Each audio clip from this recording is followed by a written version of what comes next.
اب آپ سوچیں کہ اللہ اپنے بندوں پر کتنا مہربان ہے، لیکن ہمارے دل میں تو اچھے خیالات تو آتے ہی نہیں ہیں، ہمیشہ گندے خیالات۔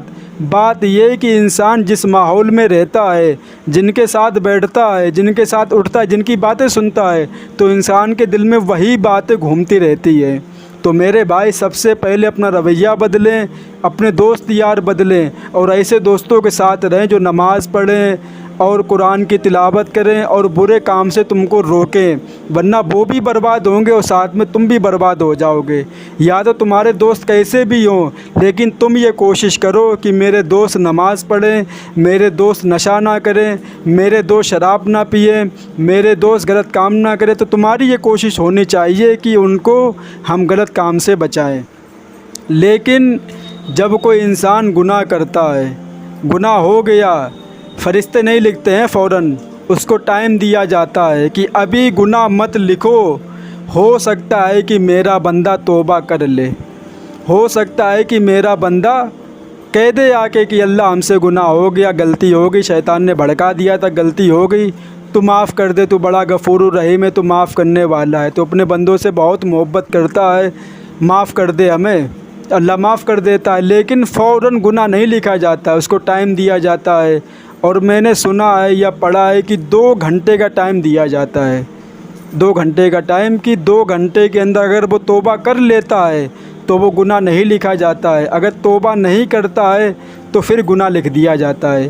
دوسری جگہ سنا ہے کہ اگر جو دن میں گناہ ہوتے ہیں تو فرشتے دن میں اس کے گناہ نہیں لکھتے ہیں، شام کو لکھے جاتے ہیں۔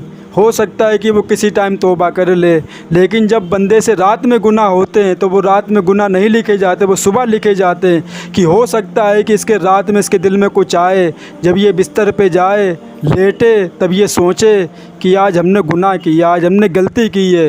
ہو سکتا ہے یہ بستر پہ لیٹے لیٹے یہ کہنے لگے کہ اللہ ہم سے گناہ ہو گیا، معاف کر دے۔ تو فرشتے گناہ نہیں لکھتے ہیں۔ یہ بھی سنا ہے کہ شام کو لکھے جاتے ہیں دن کے گناہ، اور صبح کے گناہ شام کو لکھے جاتے ہیں۔ تو میرے بھائی اللہ کتنا مہربان اپنے بندوں کے اوپر، جب اس کے دل میں نیکی کا خیال آئے تو فوراً نیکی لکھ دی جاتی ہے، لیکن جب وہ گناہ کر بیٹھے تو اس کو ٹائم دیا جاتا ہے کہ ہو سکتا ہے کہ میرا بندہ مجھ سے توبہ کر لے۔ تو میرے بھائی موت بہت بڑی حقیقت ہے، اور ایک دن ہم سب کو اس کا سامنا کرنا ہے۔ حضرت عیسیٰ علیہ السلام جو مردوں کو زندہ کر دیا کرتے تھے، مٹی سے پرندے بنا کر پھونک مار کے اڑا دیا کرتے تھے، وہ ان کا معجزہ تھا۔ تو جب ان کی ماں، کون؟ حضرت مریم علیہ السلام، جب ان کا انتقال ہوا تو وہ گئے اپنی ماں کی قبر پہ اور یہ کہنے لگے کہ ماں، ہم تو مردوں کو زندہ کر سکتے ہیں، ہم کو مٹی سے پرندے بنا کر پھونک مار کے اڑا سکتے ہیں، تو ہم آپ کو دوبارہ زندہ کر دیں؟ تو حضرت مریم علیہ السلام نے فرمایا، نہیں بیٹے، مجھے زندہ مت کرو، کیونکہ موت کی تکلیف بہت زیادہ ہے، وہ تکلیف ہم دوبارہ برداشت کرنا نہیں چاہتے ہیں۔ سوچ لو کہ ایک پیغمبر کی ماں حضرت مریم علیہ السلام، جنہوں نے بغیر شادی کے حضرت عیسیٰ علیہ السلام کو پیدا کیا اللہ کے حکم سے، وہ یہ بات کہہ رہی ہیں کہ بیٹا ہمیں دوبارہ زندہ مت کرو، ہم موت کی تکلیف دوبارہ برداشت کرنا نہیں چاہتے۔ بہت سخت تکلیف ہوتی جب روح جسم سے نکلتی ہے، لیکن ہم لوگ تو اتنے گنہگار، اتنے بڑے مجرم، ان کی تو پیر کے دھول کے برابر بھی نہیں ہے، تو ہمارا حشر کیا ہوگا جب فرشتے ہماری روح لینے آئیں گے؟ ہمیں سوچنا ہے اس کے بارے میں بھی۔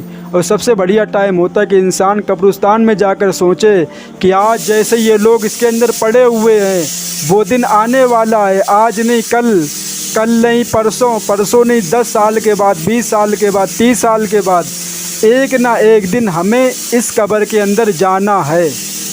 تو میرے بھائی جب انسان اپنی موت کے بارے میں سوچتا ہے تو پھر انسان نیک اعمال کرنے کی کوشش بھی کرتا ہے۔ نبی پاک صلی اللہ علیہ وسلم نے فرمایا، بس یہ آخری حدیث سنا کے بعد ختم کرتا ہوں۔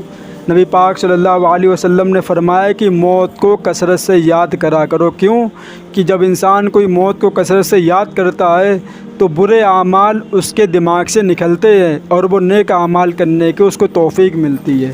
اس کو یہ محسوس ہوتا ہے کہ ایک دن ہم بھی چلے جائیں گے دنیا سے، تو ہم کیا کر رہے ہیں، کیسے زندگی گزار رہے ہیں۔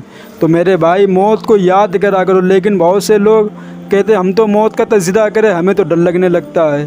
میرے بھائی یہ تو سامنا تو ہر انسان کو کرنا ہے، تو موت سے ڈرنا کیا، اس سے دوستی کر لو، نیک اعمال کرتے رہو، بس موت سے ڈر نہیں لگے گا۔ اللہ تعالیٰ سے دعا ہے اللہ تعالیٰ موت سے پہلے موت کی تیاری کرنے کی توفیق عطا فرمائے۔